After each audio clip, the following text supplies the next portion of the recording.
Hello students and welcome back. तो ये class 9 की वीडियो सीरीज का नेक्स्ट चैप्टर स्टार्ट होने जा रहा है और ये उसकी पहली वीडियो है।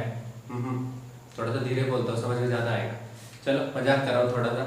तो ये चैप्टर स्टार्ट हो रहा है। हमारा जो चैप्टर का नेम है वो है मोशन। तो फिजिक्स का एक चैप्टर मैंने आपको पहले बोला था, केमिस्ट्री का एक चैप्टर करेंगे, फिर फिजिक्स का करेंगे, देन हम बायो करेंगे। तो अभी हमारा फिजिक्स का चैप्टर है और फिजिक्स का फर्स्ट चैप्टर है, that is the name of the chapter is motion. ठीक है, तो मोशन चैप्टर पढ़ना है, इजी चैप्टर है। थोड़ा सा आपका एक तरीके का नॉलेज लेवल बढ़ा देते हैं कि फिजिक्स क्या होती है। Physics is the branch of science. Science का आपको मैंने शायद डेफिनेशन बताई है, नहीं बताई तो बता देता हूँ। जो नॉलेज हम एक्सपेरिमेंट्स और ऑब्जर्वेशन से गेन करते हैं वो साइंस होती है। फिजिक्स जो साइंस की वो ब्रांच जिसमें हम नेचर और नेचुरल फिनोमिना के बारे में डील करते हैं, प्रकृति तथा प्राकृतिक प्रक्रियाओं के बारे में पढ़ते हैं। बड़ा अच्छा लग रहा है हिंदी में सुनकर, प्रकृति तथा प्राकृतिक प्रक्रियाओं। ठीक है, तो नेचर और नेचुरल फिनोमिना के बारे में जिसमें हम पढ़ते हैं, दैट इज फिजिक्स। ठीक है, तो स्टार्ट करते हैं। हमारे चैप्टर का नाम है मोशन। मोशन में ही बहुत कुछ लिखा है। आपसे कोई पूछे व्हाट इज मोशन, सर जब हम चल रहे हैं मोशन। अच्छा ठीक है भाई, मान लिया चलो। तो मोशन क्या नहीं है सर, जब हम कुछ नहीं कर रहे ना तब मोशन नहीं। मैंने बोला अच्छा जी, ऐसी बात भी है। तो इसकी प्रॉपर डेफिनेशन क्या है? तो मोशन का मतलब क्या होता है, there is two main kind of states, in motion और इन रेस्ट। या तो रेस्ट में हो गया या फिर किस में हो गए, मोशन में, स्लो मोशन में। ठीक है, या फिर फास्ट मोशन में। तो रेस्ट का मतलब क्या होता है, whenever a body do not change its position with time then it is said to be rest. In rest, when a body change its position with time then it is said to be motion. अगर कोई body अपनी position को change कर दे तब हम उसे बोलेंगे कि वो मोशन में है, और अपनी पोजीशन टाइम के साथ ना चेंज करे तो वो रेस्ट में है। काइंड ऑफ मैं यहाँ खड़ा और आप मेरी पोजीशन को जज कर रहे हो। ठीक है, पोजीशन को जज कर रहे हो, मैं चुपचाप ऐसे खड़ा हूँ। मैं 2 मिनट तक या 1 मिनट तक या 5 सेकंड तक खड़ा हूँ, यानी मैंने 5 सेकंड तक कोई मोशन नहीं किया क्योंकि मैंने अपनी पोजीशन को चेंज नहीं किया। ठीक है, बट अगर मैं इसी केस में क्या करूँ, मूव हो रहा हूँ, दैट मीन्स मैं अपने टाइम के साथ क्या कर रहा हूँ, पोजीशन को चेंज कर रहा हूँ। दैट मीन्स मैं किस में हूँ, मोशन में हूँ। ये आपके लिए बेसिक एक टर्म थी, रेस्ट एंड मोशन। बट इससे पहले एक कंसेप्ट आता है, that is frame of reference. थोड़ा सा हायर कंसेप्ट है, but you have to be ready for this type of concepts, because थोड़ा सा पढ़ने से तो काम नहीं चलेगा। ठीक है, तो इसको हम बोलते हैं बेटा frame of reference. Frame of reference बहुत इंटरेस्टिंग टॉपिक है, बहुत इंटरेस्टिंग। फ्रेम ऑफ रेफरेंस का मीन्स क्या होता है कि आप किसी भी ऑब्जेक्ट की पोजीशन को, किसी एक पर्टिकुलर पॉइंट के से रिलेट करके जज करते हो, that is frame of reference. Kind of जज करते हो। सर ऐसे कैसे जज करते हो? जैसे मान लो आप अपने घर से एक सपोज एक जगह आ गए जो आपके घर से 1 किलोमीटर की दूरी पर है। क्लियर? अब उस जगह पर आप क्या कहोगे, मैं अपने घर से 1 किलोमीटर की दूरी पे हूं, या मैं 1 किलोमीटर दूर हूं घर से।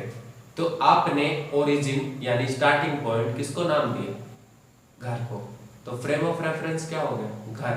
यानी फ्रेम ऑफ रेफरेंस का कंसेप्ट क्या कहता है कि किसी भी ऑब्जेक्ट की पोजीशन, वेलोसिटी, मोमेंटम, किसी ना किसी यानी कि इसके जो कोऑर्डिनेट्स है उसको आप किसी ना किसी पॉइंट से रेफर करके जोड़कर ही बता सकते हो, अदरवाइज आप उसे कभी भी बोल ही नहीं पाओगे। अरे 1 किलोमीटर दूर है, कहाँ से 1 किलोमीटर दूर है, आपने उसका नाम दिया ना, ओरिजिन दिया ना, तो उसको हम क्या बोलेंगे, that is frame of reference. आंखें मेरी छोटी छोटी लग रही होंगी, बट दैट्स ओके, थोड़ा बहुत हो जाता है, चश्मा है लग रहा है आजकल बेटा, तो चलता रहता है इतना। तो फ्रेम ऑफ रेफरेंस आपको समझा रहा हूं मैं, शायद ये छोटा सा पॉइंट, ये बड़ा इजी लगा, ये बड़ा कॉम्प्लेक्स हो जाता है। कैसे? अगर एक ट्रेन जा रही है, ये मेरी रेलगाड़ी है और मेरी रेलगाड़ी नहीं है, मैं इसको गाड़ी ही बना देता हूँ। मेरी अच्छी ड्राइंग है, बहुत अच्छी है, आई नो, मैं ऑस्कर जीत सकता हूँ, डोंट लाफ एट। ये मेरी गाड़ी है, मैं अपने दोस्त को सी ऑफ करने आया हूँ, ठीक है। और अब मान लो यहाँ पर एक लड़का खड़ा है, देखते जाना, मेरी ड्राइंग बहुत अच्छी है, आई नो, मैं बहुत स्कोर कर सकता था पेंटिंग में और मैं बहुत ज़्यादा पैसे भी कमाऊंगा, मुझे पता है ड्राइंग बना बना के। यहाँ पर ये लड़का खड़ा है, ये अपने दोस्त को सी ऑफ करने आया है। दो दोस्त थे इसके, एक ये बैठा रो रहा है और दूसरा हंस रहा है, कह रहा सही है, छुटकारा मिला। तो अब दो दोस्त हैं। अब ये क्या, इसके पास से थोड़ी सी आगे चला गया, अब ये इसके पास फोन करता है, हेलो, कह रहा कौन, कह रहा हम बोल रहे हैं, कह रहा कौन, हम बोल रहे तुम्हारे दोस्त तुम्हें छोड़ने आए।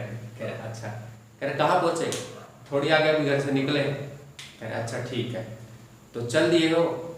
कह रहे हाँ चल तो दिए, तुम्हें तो छोड़ के गए थे, तो चल रहे हो। कह रहे हाँ चल रहे हो, बट अब साइज घुसाता हूँ पीछे, क्या ये चल रहा है, ये तो बैठा है गाड़ी, गाड़ी चल रही है ना, गाड़ी चल रही है, बट वो इंसान क्या है, बैठा है। उसने कैसे कह दिया चल दिया, क्यों, क्योंकि वो अपनी पोजीशन इसके कंपैरिजन में, जहां पर ये छोड़ के गया था उसको, उसके कंपैरिजन में चेंज कर रहा है, ठीक है। अब अगर ये दोनों देखे एक दूसरे को, हाँ भाई क्या कर रहा है, बैठा हूं मैं तो, और जबकि फोन पे कह रहा है मैं तो चल रहा हूँ, वो क्या तुम चल रहे, कितनी दूर पहुंचे, इतनी दूर पहुंचे। पर ये वाला जो पर्सन है, जो उसका दोस्त साथ में बैठा है, वो तो कहता है भाई अरे क्या कर रहा है, बैठा हुआ बात कर रहा हूं मैं, ठीक है। ये दोनों एक दूसरे के लिए किस में है, रेस्ट में।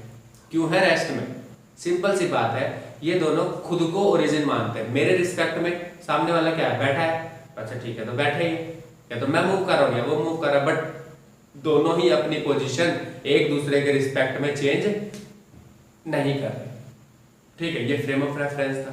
और जबकि इसका फ्रेम ऑफ रेफरेंस इसके पास है, यानी कि ये इनकी दूरी अपने से कंपेयर करके बताता है कितनी दूर चलेगी, और ये आपस में एक दूसरे की दूरी खुद से कंपेयर करते हैं। इसीलिए जब आप ट्रेन में लंबा छुक में सफर करते हो, या फिर मान लो आप अपनी ही गाड़ी से जाते हो, तो ट्रेन में कभी आपने सुना होगा बोलते हैं अरे लखनऊ आ गया क्या, हाँ भैया बताओ लखनऊ चलता है क्या, नहीं चलता है, फिर कैसे लखनऊ आ गया, चलती तो ट्रेन है ना। तो ये बोलते हैं ना ट्रेन लखनऊ पहुंच गई क्या, बट ऊपर से आवाज आती है हाँ भाई पटना आ गया क्या, झांसी आ गई क्या। इसका मतलब क्या है, आप मान लेते हो कि आपकी ट्रेन फ्रेम ऑफ रेफरेंस है, वो जीरो है, बाकी सारी चीजें मूव कर रही है, इसीलिए आप कहते हो वो आ गया क्या, यानी वो चल रहा है। कहने का मतलब है जब आप कहते हो वो पटना आ गया क्या, तो यानी पटना चल रहा है, आपकी ट्रेन तो रेस्ट में हो गई, तो यानी आप अपनी ट्रेन को ही फ्रेम ऑफ रेफरेंस कह देते हो। बड़ा सा अगर ये कॉम्प्लिकेटेड कंसेप्ट है, अगर आप इसको 2-3 बार सही से समझने की कोशिश करोगे ना, अपने आसपास के एग्जांपल देके, तो बहुत इजी समझ में आएगा, ठीक है। जैसे कि अगर कोई गाड़ी में अपने दोस्त को बिठाने चला गया ट्रेन में, अब वो दो दोस्त बैठ के चले गए, अब वो कहता तुम चले गए, निकल गए, हाँ निकल गए, अब वो दोनों एक दूसरे के लिए किस में है, रेस्ट में। बट जो उनका दोस्त बाहर खिड़की से देख रहा है जब ट्रेन चलने लगे, तो उनके लिए तो वो मोशन में आ गया, क्योंकि उसके रिस्पेक्ट में वो चल रहे हैं। या फिर ट्रेन में मान लो कि रेलवे स्टेशन पे कोई पेड़ है, उस पेड़ चुपचाप रेस्ट में खड़ा रहता है, आप सबको पता है, उसके रिस्पेक्ट में वो ट्रेन चल रही है, तो वो दोनों ही मोशन में। बट वो दोनों एक दूसरे के रिस्पेक्ट में मोशन, एक दूसरे के रिस्पेक्ट मतलब एक दूसरे के कंपैरिजन में मोशन में नहीं है, क्योंकि वो वहां पर किस चीज में है, दोनों एक दूसरे को ही फ्रेम ऑफ रेफरेंस मानते हैं। मैं यानी कि अगर ये मार्कर एक दोस्त है और ये दूसरा मार्कर है, तो ये इसकी पोजीशन जब देखता है कहता है अच्छा ये मेरे कंपैरिजन में सेम जगह बैठा हुआ इतनी देर से, तो ये रेस्ट में। ये भी यही बोलता है अच्छा ये तो मेरी जगह पे, मतलब अपनी जगह पे बहुत देर से एक ही जगह पर बैठे हुआ है, तो ये क्या हो गया, रेस्ट में हो गया। This is the concept of frame of reference, जिसके ऊपर पूरे का पूरा जो आपके कह सकते हो मोशन वाला जो पॉइंट है, ये पूरे का पूरा इसी चीजों पे मूव करता है। आप किसी की भी पोजीशन बताते हो तो कोई ना कोई जगह जरूर चुनते हो जिसके रिस्पेक्ट में वो दूर है। कि कोई आदमी 40 किलोमीटर दूर है, कहाँ से दूर है, क्या 40 किलोमीटर दूर वो आगरा से भी है, 40 किलोमीटर दूर वो कन्याकुमारी से भी है, 40 किलोमीटर दूर वो ऑस्ट्रेलिया से भी है, नहीं, कोई पर्टिकुलर पॉइंट से ही वो 40 किलोमीटर दूर है। That is frame of reference. Hope so, मेरे को उम्मीद है कि आपको फ्रेम ऑफ रेफरेंस क्लियर हो गया होगा, ठीक है ना। स्टार्टिंग है, अब आगे है कुछ छोटा सा पॉइंट मोशन, मैं बता देता हूं आपको, ठीक है। रेस्ट, मोशन और रेस्ट। मोशन यानी कि गति में होना, रेस्ट यानी कि स्थिर होना। तो ये हो गया हिंदी में गति और ये हो गया हिंदी में स्थिर। तो गति में, मोशन में कब है बॉडी, जब अपनी पोजीशन को क्या करती है, चेंज करती है, यानी अपनी स्थिति को बार बार बदलती है। अपनी पोजीशन, यहां पर क्या लिखोगे, पोजीशन चेंज विद टाइम, ठीक है। और रेस्ट यानी कि पोजीशन यानी कि स्थिति do not change with time. ये दोनों पॉइंट क्लियर हो गए। मोशन क्या होता है, रेस्ट क्या होता है, तो ये पॉइंट हो गया आपके क्लियर, मोशन और रेस्ट के, ठीक है। नाउ आगे बढ़ते हैं।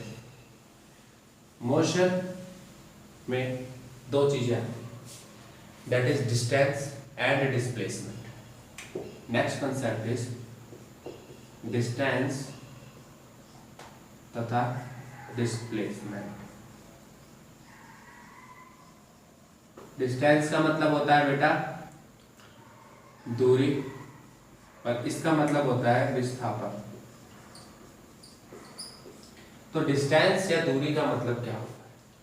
डिस्टेंस का मतलब होता है एक पॉइंट से दूसरे पॉइंट तक पहुंचने के लिए आपने जो पाथ लिया उसमें जो पाथ की लेंथ कवर की, दैट इज डिस्टेंस। यानी कि suppose this is point A and this is point B and you are moving like this और मूविंग लाइक दिस और moving like this, any path you can choose, but you have to, in the last you have to measure only the path length, that is आपने जो भी path cover किया है उसकी length बता दो, वो क्या कहलाएगी आपकी डिस्टेंस यानी कि दूरी कहलाएगी, ठीक है। तो एक से दूसरे पॉइंट पे पहुंचे, जैसे भी पहुंचे गिरते पड़ते, सिर्फ अपना पाथ की लेंथ बता दो, दैट इज पाथ लेंथ और डिस्टेंस। डिस्प्लेसमेंट क्या होता है? It is the shortest distance between two point, shortest path length between two point। तो किसी भी दो बिंदुओं के बीच की सबसे छोटी दूरी विस्थापन कहलाती है। तो किसी भी दो पॉइंट्स के बीच का सबसे स्मॉल डिस्टेंस, सबसे स्मॉल, और it is always in a straight line, ये हमेशा स्ट्रेट लाइन में ही होगा, उसे हम क्या बोलते हैं? डिस्प्लेसमेंट यानी कि विस्थापन। उम्मीद है कि आपको डिस्प्लेसमेंट और डिस्टेंस क्लियर होगा। डिस्टेंस में कुछ भी आ सकता है, ए से बी, ठीक है। डिस्प्लेसमेंट में डिस्टेंस ही है, डिस्प्लेसमेंट भी एक डिस्टेंस है, ठीक है। बट डिस्टेंस, सारे डिस्टेंस डिस्प्लेसमेंट नहीं होंगे, सिर्फ वही डिस्टेंस डिस्प्लेसमेंट कहलाएगा जो सबसे छोटा होगा। स्पेशल नेम दिया है हमने सबसे छोटे डिस्टेंस को, और वो हमेशा किस में होगा? स्ट्रेट लाइन में। ऐसा नहीं है सर मेरे तो स्कूल आने का या मेरे स्कूल पहुंचने का सबसे रास्ता तो छोटा ये है, इधर से गलियों में यूं मुड़ के चलेगी, वो नहीं। सबसे छोटा पाथ, छोटा मतलब मैंने आपको हेलीकॉप्टर से उठाया और हेलीकॉप्टर से मैं कहीं छोड़ना चाहता हूँ, सबसे छोटा पाथ क्या होगा? Straight line. Air drop, PUBG और फ्री फायर खेलते हो ना, एयर ड्रॉप तो ले लो। तो काइंड ऑफ कि सबसे छोटा पाथ हमेशा स्ट्रेट लाइन में आएगा। तो shortest path between two point is known as displacement यानी कि विस्थापन।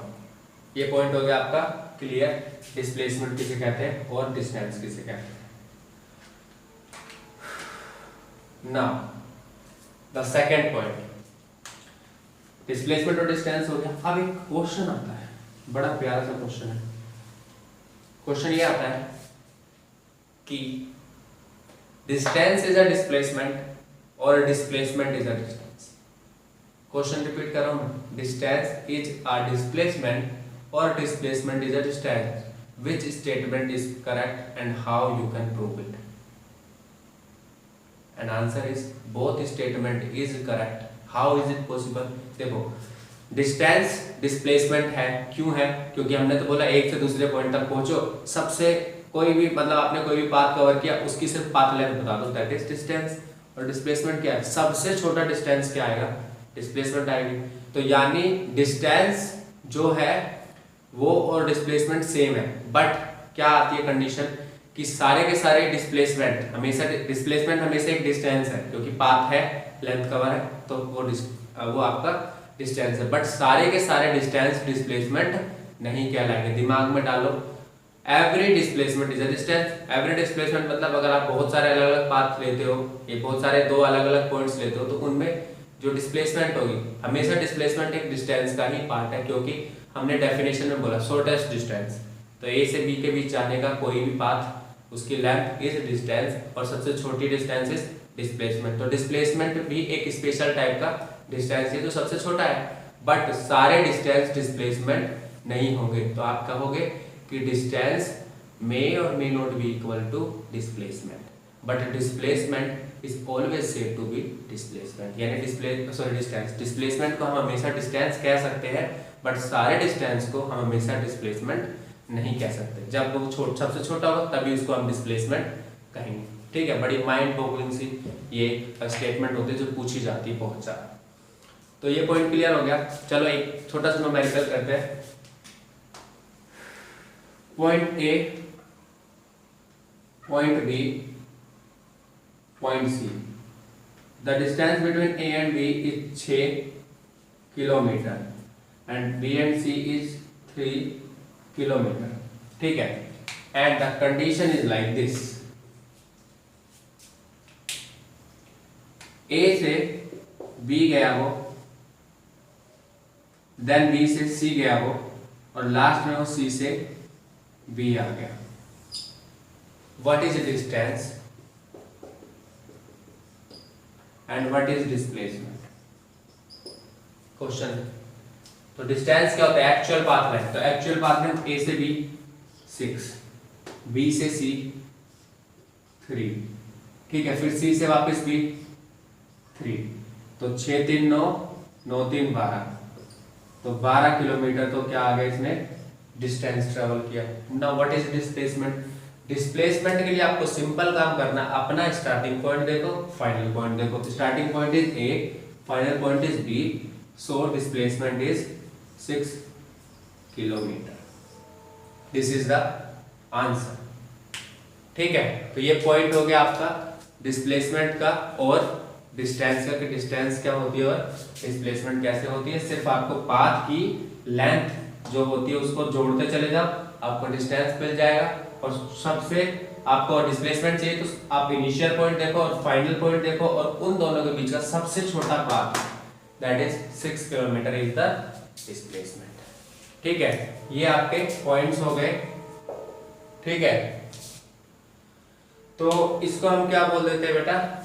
डिस्प्लेसमेंट और डिस्टेंस। चलो एक न्यूमेरिकल हो रहा है, ये बताना। ये तो मैंने करा दिया एज एन एग्जांपल। जब आपको न्यूमेरिकल करने हो तो वीडियो पॉज करके कर लेना। Suppose this is point A and here this is point B and here this is point C and these are at right angle. ठीक है, ये राइट एंगल पर है। अब आपसे क्वेश्चन क्या पूछता है कि सपोज वो ए से बी गया दैट इज 5 सेंटीमीटर। ठीक है, कोई कीड़ा है चल रहा है। फिर वो बी से सी गया दैट इज मान लो ये हो गया सपोज 7 सेंटीमीटर। ठीक है, अपने मन से दे रहा हूं तो बनाना पड़ेगा। ठीक, तो पूछता है आपसे ए से बी गया पहले फर्स्ट, देन बी से सी गया, तो पूछता है आपसे व्हाट इज डिस्प्लेसमेंट। तो डिस्प्लेसमेंट क्या आएगी बेटा? ए से सी, क्योंकि देखो मैंने पाथ फॉलो करने गया था ए से बी से C. Initial path is A, sorry initial point is A, final point is C. So distance तो क्या आएगा? A B that is 5 and B C that is 7, तो 5 + 7 दैट इज 12 सेंटीमीटर। तो क्या आ गया बेटा? Distance. Now what is displacement? How we know what is displacement?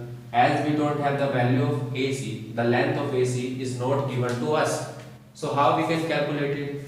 So here is a problem, that is we use some kind of theorem. I don't know कि आपने इसके बारे में सुना है या नहीं। इसको बोलते हैं बेटा पाइथागोरस थ्योरम। पाइथागोरस थ्योरम क्या होता है कि किसी राइट एंगल ट्राइंगल में 90 डिग्री के सामने वाला हाइपोटेनस कहलाता है, ये बेस होता है, ये परपेंडिकुलर होता है। तो पाइथागोरस थ्योरम कहता है हाइपोटेनस का स्क्वायर दैट मीन्स ये सबसे बड़ी साइड होती है, इसका स्क्वायर इक्वल आएगा बेस का स्क्वायर प्लस परपेंडिकुलर के स्क्वायर के। हाइपोटेनस का स्क्वायर इक्वल आएगा base square plus perpendicular square के। तो 90 के सामने वाला ये है, तो यानी कि 7 का स्क्वायर इक्वल आएगा 5 का स्क्वायर प्लस में AC के, ठीक है, प्लस में AC के स्क्वायर के। AC की वैल्यू आपको नहीं पता, 7 का स्क्वायर 49, 5 का स्क्वायर 25 प्लस AC स्क्वायर। अब 25 इधर आ जाएगा, 49 माइनस 25 AC स्क्वायर, 49 में से 25 गए तो बचे बेटा 24 AC स्क्वायर, ठीक है। दोनों तरफ रूट लगा दो, रूट इधर रूट, स्क्वायर से रूट कैंसिल हो गया, 24 का रूट और AC, तो 24 का रूट होता है बेटा 2√6, 624, यस 2√6 AC, यानी डिस्प्लेसमेंट की वैल्यू क्या आ गई 2√6 centimetre. So this is the answer for displacement. तो आपसे ऐसे भी न्यूमेरिकल पूछ सकता है, तो लाइव में आना आपका जरूरी है, और लाइव में हम न्यूमेरिकल्स भी करा रहे हैं सो दैट कि आप इन ऐसे क्वेश्चंस को भी डील कर सको। लाइव की जो वीडियोस होंगी उनको जरूर देखना, ठीक है। थोड़ी बहुत उसमें मैंने बीच बीच में गैप दिया होगा, आप उससे आपका भी फायदा है कि आप न्यूमेरिकल निकालने का टाइम मिल जाएगा, वो वीडियो चलती रहेगी, आप न्यूमेरिकल निकालते जाना साथ साथ, ठीक है। सो थैंक यू बेटा, मिलते हैं नेक्स्ट वीडियो।